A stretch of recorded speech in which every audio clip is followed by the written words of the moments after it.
Hello students, स्वागत है आप सभी का योर एग्री ट्यूटर में। एक ऐसा प्लेटफॉर्म जहां बनाते अपनी एग्रीकल्चर की स्किल को और भी बेहतर। स्टूडेंट्स, आज के वीडियो में हम कवर करेंगे एग्रीकल्चरल करंट अफेयर जुलाई 2022 को। ये करंट अफेयर आपके सभी कॉम्पिटेटिव एग्जाम में इंपॉर्टेंट होने वाले हैं। तो चलिए शुरू करते हैं।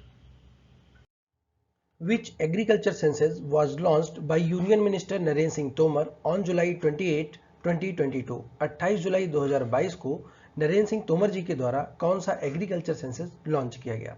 सही ऑप्शन है ऑप्शन नंबर ए 11वां। 11th एग्रीकल्चर सेंसस लॉन्च किया गया एग्रीकल्चर मिनिस्टर के द्वारा। स्टूडेंट्स, आइए देखते हैं न्यूज़ की एक्सप्लेनेशन को। पहला पॉइंट है, इस साल 2022 में होने वाले एग्रीकल्चर सेंसस में जो भी डेटा कलेक्ट किया जाएगा वो स्मार्टफोन और टैबलेट के द्वारा किया जाएगा। 11वां सेंसस स्टार्ट होगा अगस्त 2022 से। हर 5 साल पर हम एग्रीकल्चर सेंसस को कंडक्ट कराते हैं। पहली बार एग्रीकल्चर सेंसस कंडक्ट कराया गया था 1970-71 में। Last addition of agriculture census was conducted in 2015-16। इस एक्सरसाइज के अंतर्गत जो सेंट्रल गवर्नमेंट होती है वो स्टेट को फंड प्रोवाइड कराती है इस पूरे इंटायर वर्क के लिए। भारत में होने वाला agriculture census WCA world census of agriculture की गाइडलाइन को फॉलो करेगा, जिसे फॉर्मुलेट किया गया है फूड एंड एग्रीकल्चर ऑर्गेनाइजेशन के द्वारा। इस साल अगस्त 2022 में होने वाले एग्रीकल्चर सेंसस में जो स्टैटिस्टिकल यूनिट होगी माइक्रो लेवल पर वो है operational holding. The International Day for Conservation of Mangrove Ecosystem is observed on which date? Mangrove ecosystem को कंजर्व करने के लिए अंतर्राष्ट्रीय दिवस कब सेलिब्रेट किया जाता है? सही ऑप्शन है ऑप्शन नंबर बी 26 जुलाई को। हर साल 26 जुलाई को मैंग्रोव इकोसिस्टम कंजर्वेशन के लिए इंटरनेशनल डे सेलिब्रेट किया जाता है। Mangroves are the significant for well-being, food security and protection of coastal communities across the world. पूरे विश्व में जो कोस्टल कम्युनिटी है उसकी वेलबींग और फूड सिक्योरिटी के लिए मैंग्रोव बहुत ही सिग्निफिकेंट रोल प्ले करते हैं। स्टूडेंट्स, मैंग्रोव इकोसिस्टम को यूनेस्को के द्वारा 2015 से सेलिब्रेट किया जा रहा है ग्रीन पीस एक्टिविस्ट हे हाउ डेनियल नोनाटो के श्रद्धांजलि के रूप में। Agriculture Minister Narendra Singh Tomar is set to present Agriculture Infrastructure Fund Award on। Agriculture minister Narendra Singh Tomar ji के द्वारा एग्रीकल्चर इंफ्रास्ट्रक्चर फंड को किस दिन प्रेजेंट किया गया? सही ऑप्शन है ऑप्शन नंबर ए 30 जुलाई 2021 को। 30 जुलाई 2021 को एग्रीकल्चर इंफ्रास्ट्रक्चर फंड को एग्रीकल्चर मिनिस्टर के द्वारा प्रेजेंट किया गया। एग्रीकल्चर इंफ्रास्ट्रक्चर फंड को लॉन्च किया गया था 2020 में। ये एक सेंट्रल गवर्नमेंट की स्कीम है। इस स्कीम को लॉन्च किया गया था 2020 से लेकर 2029 तक के लिए। स्टूडेंट्स, इस स्कीम का उद्देश्य है कि मीडियम या फिर लॉन्ग टर्म तक का लोन जो है वो किसानों को प्रोवाइड कराया जाए, जिससे कि वो cold storage, warehouse, grading and packaging unit और ई मार्केटिंग को सेटअप कर सकें। Recently India bio economy report 2020 released by. हाल ही में इंडिया बायो इकोनॉमी रिपोर्ट 2022 को किसके द्वारा रिलीज किया गया? सही ऑप्शन है option number A BIRAC the biotechnology industry research assistance council के द्वारा। Union government has constituted A committee on minimum support price. Committee will be headed by. केंद्र सरकार के द्वारा मिनिमम सपोर्ट प्राइस के लिए एक कमेटी को बनाया गया है। इस कमेटी को किसके द्वारा हेड किया जाएगा? इसके अध्यक्ष कौन होंगे? सही ऑप्शन है option number A Sanjay Agarwal. Sanjay Agarwal minimum support price committee के अध्यक्ष होंगे। स्टूडेंट्स, ये एक एक्सप्लेनेशन है इस कमेटी को लेके। एग्जाम पॉइंट ऑफ व्यू से बहुत इंपॉर्टेंट नहीं है, लेकिन जो भी वॉलेंटियर पढ़ना चाहते हैं वो वीडियो को पॉज करके इसे पढ़ सकते हैं। संजय अग्रवाल जी के अलावा कमेटी में 8 मेंबर और होंगे। पहला है member of Niti Aayog Ramesh Chandra, professor of IIM Ahmedabad Sukalp Singh, chairman of Indian farming fertiliser corporation Dilip Sanghani, secretary of department of agriculture, secretary of department of Indian council of agriculture research, secretary of food and consumer affair, secretary of corporation and textile, representative from state government of Karnataka, Sikkim, Andhra Pradesh and Odisha. Which agency formulated a strategy for promotion of export of agriculture and horticulture products from northern eastern state of India? किस agency ने एक योजना बनाई है जिसमें भारत के जो northern eastern state है वहां से एग्रीकल्चर और हॉर्टिकल्चर प्रोडक्ट के एक्सपोर्ट को प्रमोट किया जा सके? सही ऑप्शन है option number B APEDA. APEDA के द्वारा भारत के जो भी एग्रीकल्चर एक्सपोर्ट इंपोर्ट हैं उनको देखा जाता है, तो याद करने में आपको आसानी होगी। अपेडा ने ही नॉर्दर्न ईस्टर्न स्टेट के जो एग्रीकल्चर और हॉर्टिकल्चर प्रोडक्ट हैं उनके एक्सपोर्ट को प्रमोट करने का स्ट्रेटजी तैयार किया है। असम में अपेडा के द्वारा एक प्लेटफॉर्म को लॉन्च किया गया है जो एक्सपोर्टर्स की हेल्प करेगा, जिससे कि वो प्रोड्यूसर ग्रुप या फिर प्रोसेसर से डायरेक्ट प्रोडक्ट को प्राप्त कर सकेंगे। This platform will be linked among the producers and processors of Assam and exporter from across India. This move will expand, इस मूव से जो भी नॉर्दर्न ईस्टर्न एक्सपोर्ट का पॉकेट है उसको एक्सपांड होने में मदद मिलेगी। National conference of state agriculture and horticulture ministers was organized in which city. राष्ट्रीय स्तर की एक कॉन्फ्रेंस आयोजित की गई जिसमें स्टेट एग्रीकल्चर और हॉर्टिकल्चर मिनिस्टर शामिल हुए। ये किस सिटी में ऑर्गेनाइज की गई? सही ऑप्शन है ऑप्शन नंबर डी, बेंगलुरु में। इस कॉन्फ्रेंस को आयोजित किया गया ministry of agriculture and farmers welfare के द्वारा 14 और 15 जुलाई 2022 को बेंगलुरु सिटी में। इसे ऑर्गेनाइज किया गया था आज़ादी के अमृत महोत्सव के सेलिब्रेशन के रूप में। स्टूडेंट्स, इस कॉन्फ्रेंस के दौरान टेक्निकल सेशन भी आयोजित किया गया जिसमें 9 थीमेटिक एरियाज जिनका नाम है डिजिटल एग्रीकल्चर, प्रधानमंत्री फसल बीमा योजना, natural farming, FPO, e-NAM, Pradhan Mantri Kisan Samman Nidhi, national food security mission, agriculture infrastructure fund और नई टेक्नोलॉजी जो ICAR के द्वारा रिलीज की गई हैं उनको भी डिस्कस किया गया। The natural farming conclave was organized in which state? Natural farming की सभा को किस राज्य में आयोजित किया गया? सही ऑप्शन है ऑप्शन नंबर ए, गुजरात राज्य में। नेचुरल फार्मिंग कॉन्क्लेव को ऑर्गेनाइज किया गया 10 जुलाई 2022 को और इसे नेचुरली एड्रेस किया गया PM मोदी जी के द्वारा। PM मोदी जी ने एक स्लोगन दिया, सबका प्रयास। इसका उद्देश्य था कि इंडियाज डेवलपमेंट को बूस्ट करना, भारत का जो विकास है उसको बूस्ट करना। कॉन्क्लेव को ऑर्गेनाइज किया गया था गुजरात राज्य के सूरत डिस्ट्रिक्ट में। PM मोदी ने जितने भी नेचुरल फार्मिंग के सिग्निफिकेंस है, जितने भी लाभ हैं उसको डिस्कस किए, जैसे कि नेचुरल फार्मिंग मिलियन लोगों की फीडिंग में हेल्प करता है और पेस्टिसाइड या फिर केमिकल के द्वारा जो डेडली डिजीज के कॉज होते हैं उनको भी प्रोटेक्ट करता है। India's first ever Animal Health Summit 2022 was organized on which date? Bharat की पहली एनिमल हेल्थ समिट 2022 को किस दिन ऑर्गेनाइज किया गया? सही ऑप्शन है ऑप्शन नंबर ए, 6 जुलाई 2022 को। एनिमल हेल्थ समिट 2022 को नई दिल्ली में ऑर्गेनाइज किया गया Indian chamber of food and agriculture और एग्रीकल्चर टुडे ग्रुप के द्वारा। स्टूडेंट्स, इस इवेंट के चीफ गेस्ट थे पुरुषोत्तम रूपाला जो union minister of fisheries, animal husbandry and dairying हैं और इन्होंने ही इस समिट को ऑर्गेनाइज किया।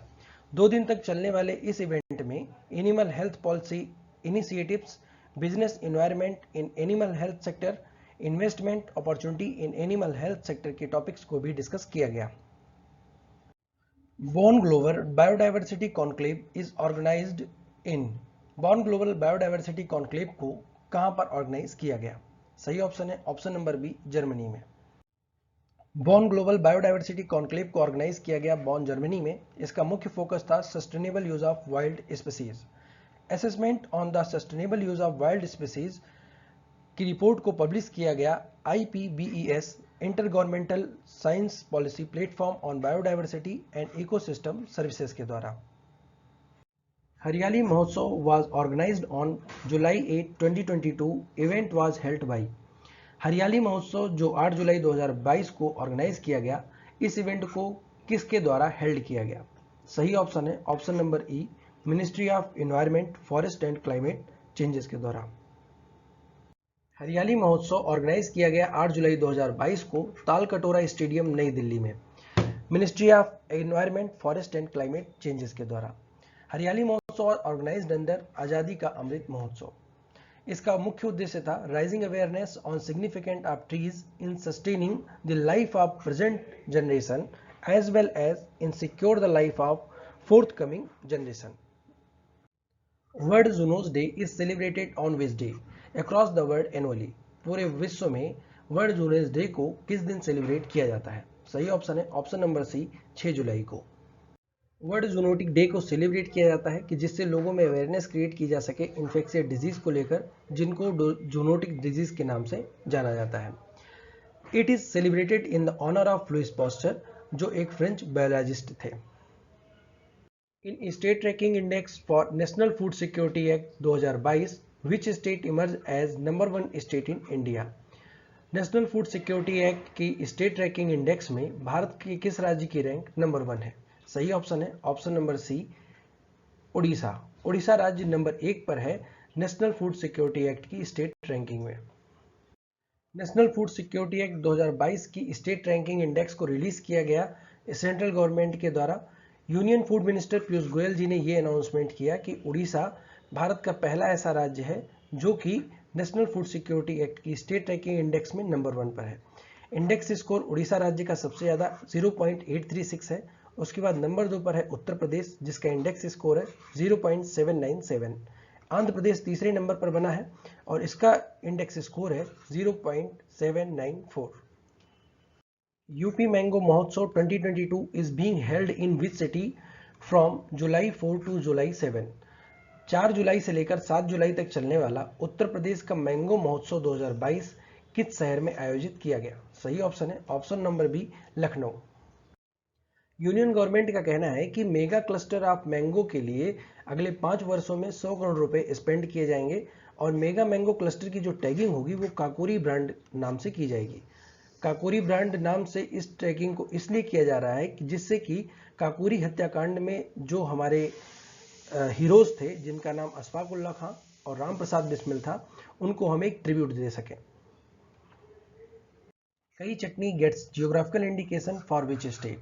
कई चटनी को जीआई टैग किस राज्य के लिए दिया गया है? सही ऑप्शन है ऑप्शन नंबर सी, उड़ीसा राज्य के लिए। स्टूडेंट्स, उड़ीसा राज्य में कई चटनी काफी फेमस है और इसे लाल चींटियों के द्वारा तैयार किया जाता है। लाल चींटियों के द्वारा इन्हें तैयार किया जाता है, रेड आंट्स के द्वारा। इसका साइंटिफिक नेम होता है ओकोफिला स्मार्गडीना। ओकोफिला स्मार्गडीना साइंटिफिक नेम आप याद रखेंगे। वहाँ के लोगों का ऐसा मानना है कि अगर वो रेड एंट की चटनी, जिसे कई चटनी बोलते हैं, उसको खाते हैं तो उनका जो इम्यून सिस्टम है वो काफी बूस्ट होता है। Who is appointed as DG of ICR? किसे ICR के डायरेक्टर जनरल के रूप में अपॉइंट किया गया है? सही ऑप्शन है option number c, doctor Himanshu Pathak. Doctor Himanshu Pathak ji को ICR के नए डीजी के रूप में अपॉइंट किया गया है। डॉक्टर हिमांशु पाठक जो एक सीनियर साइंटिस्ट है, उन्हें ICR के secretary of department of agriculture, research and education के रूप में नियुक्त किया गया है 28 जुलाई 2022 को। इससे पहले डॉक्टर पाठक ICR के national institute of abiotic stress management जो बारामती महाराष्ट्र में है उसके डायरेक्टर थे। अलीबाग की व्हाइट अनियन को जो फेमस है अपनी स्वीटनेस के लिए, उसे जीआई टैग दिया गया है किस राज्य के लिए? सही ऑप्शन है option number B, Raigad district of Maharashtra. Maharashtra के रायगढ़ डिस्ट्रिक्ट के लिए अलीबाग व्हाइट अनियन को जीआई टैग दिया गया है। आइए इसका एक्सप्लेनेशन देखते हैं। स्टूडेंट्स, अलीबाग व्हाइट अनियन है जो अपनी स्वीटनेस के लिए जानी जाती है और इसको जीआई टैग दिया गया है महाराष्ट्र के रायगढ़ डिस्ट्रिक्ट के लिए। स्टूडेंट्स, अब जीआई टैग मिलने के बाद जो महाराष्ट्र के रायगढ़ डिस्ट्रिक्ट के फार्मर्स हैं उनको अपनी व्हाइट अनियन का एक प्रीमियम प्राइस मिलेगा। ऐसा this information about the GI tag for the white onion of Alibag was published in Government Gazette in July 2022. Every year, World Nature Conservation Day is observed on which date? हर साल world nature conservation day किस दिन हम celebrate करते हैं? सही option है option number सी, 28 जुलाई को। हर साल 28 जुलाई को world nature conservation day celebrate किया जाता है।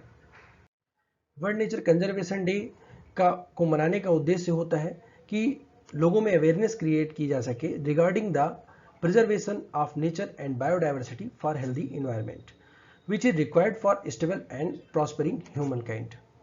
World Nature Conservation Day acknowledged the healthy environment in foundation for stable and healthy society. World Nature Conservation Day acknowledge करता है कि एक healthy environment create किया जा सके जो कि एक foundation होता है stable और healthy society का। स्टूडेंट्स, 2022 में इस दिन की थीम थी cut down the plastic. Exam point of view से इंपॉर्टेंट है, आप इसे याद रखेंगे। India rubber meet 2022 begins at which city? India rubber meet 2022 को किस शहर में शुरू किया गया? सही ऑप्शन है ऑप्शन नंबर डी, कोच्चि शहर में। IRM 2022 को ऑर्गेनाइज किया गया था रबर मीट फोरम IRMF के द्वारा, जो एक सोसाइटी है जिसे बनाया गया है रबर बोर्ड और stakeholder association in rubber and related industries के द्वारा। स्टूडेंट्स, इंपॉर्टेंट न्यूज है, which government has decided to rejoin the PMFBY। किस राज्य सरकार ने निर्णय लिया है कि वो प्रधानमंत्री फसल बीमा योजना को फिर से ज्वाइन करेंगे? सही ऑप्शन है option number B, Andhra Pradesh सरकार ने। आंध्र प्रदेश सरकार के द्वारा यह निर्णय लिया गया है कि वो प्रधानमंत्री फसल बीमा योजना को फिर से ज्वाइन करेंगे। कॉफी बोर्ड और एक ऑर्गेनाइजेशन के बीच में मेमोरेंडम ऑफ अंडरस्टैंडिंग साइन की गई है। ऑर्गेनाइजेशन का नाम क्या है? सही ऑप्शन है option number B, ISRO. ISRO के और कॉफी बोर्ड के बीच में एक मेमोरेंडम ऑफ अंडरस्टैंडिंग साइन हुई है। आइए न्यूज की डिटेल को हम देखते हैं। स्टेट रन कॉफी बोर्ड ने प्लान किया है कि वो कुछ नई वेराइटीज को डेवलप करेंगे कॉफी की, जो क्लाइमेट चेंजिंग के जो पैटर्न्स हैं उनके लिए रेसिस्टेंट होगी। इसीलिए कॉफी बोर्ड और Indian space research organisation ISRO के बीच में ये MOU साइन किया गया है। स्टूडेंट्स, जो भी प्लांट रिलेटेड रिसर्च होंगे और एक्टिविटी होंगी बोर्ड के अंतर्गत, वो की जाएगी central coffee research institute, Chikmagalur district, Karnataka में। Jute mark India logo is launched by. Jute mark India logo को किसके द्वारा लॉन्च किया गया है? सही ऑप्शन है option number B, union government. केंद्र सरकार के द्वारा एक jute mark India logo launch किया गया है। एग्जाम पॉइंट ऑफ व्यू से बहुत इंपॉर्टेंट है, आपको इसे याद रखना होगा। फ्रेंड्स, एक इंपॉर्टेंट पॉइंट और है कि जूट मार्क इंडिया लोगो को लॉन्च किया गया है 9 जुलाई 2022 को। इसको लॉन्च किया गया है as a certification of authenticity के रूप में। ये काम करेगा सर्टिफिकेशन ऑफ ऑथेंटिसिटी के रूप में। इस पर एक QR कोड होगा जिसे कस्टमर स्कैन करके प्रोडक्ट के बारे में जानकारी ले सकते हैं। National fish farmer day is celebrated every year on which date? हर साल नेशनल फिश फार्मर डे किस दिन सेलिब्रेट किया जाता है? सही ऑप्शन है ऑप्शन नंबर सी, 10 जुलाई को। Friends, national fish farmer day को हमने 10 जुलाई को सेलिब्रेट किया। ये हमारा 65वां नेशनल फिश फार्मर डे था। Virtually national fish farmer day को सेलिब्रेट किया गया हैदराबाद में ministry of agriculture, ministry of fisheries, animal husbandry and dairy, government of India के द्वारा। स्टूडेंट्स, हम इस दिन को सेलिब्रेट करते हैं प्रोफेसर डॉक्टर हीरालाल चौधरी की याद में। स्टूडेंट्स, अगर आपको वीडियो अच्छी लगी तो वीडियो को लाइक करें और शेयर करें अपने दोस्तों के साथ। चैनल को योर एग्री ट्विटर नाम से सब्सक्राइब कर लें और बेल आइकन को प्रेस करना ना भूलें वीडियोस की नोटिफिकेशंस को सबसे पहले पाने के लिए। स्टूडेंट्स, वीडियो की PDF के लिए आपको ज्वाइन करना होगा your agri twitter official telegram group को। यहाँ पर आपको वीडियो की PDF और इंपॉर्टेंट नोटिफिकेशन जॉब से रिलेटेड या फिर एग्रीकल्चर सेक्टर से रिलेटेड आपको टाइम पर मिलते रहेंगे। उम्मीद करते हैं आज आपने कुछ नया सीखा होगा। मिलते हैं नेक्स्ट वीडियो में। Thank you for watching. God bless you all.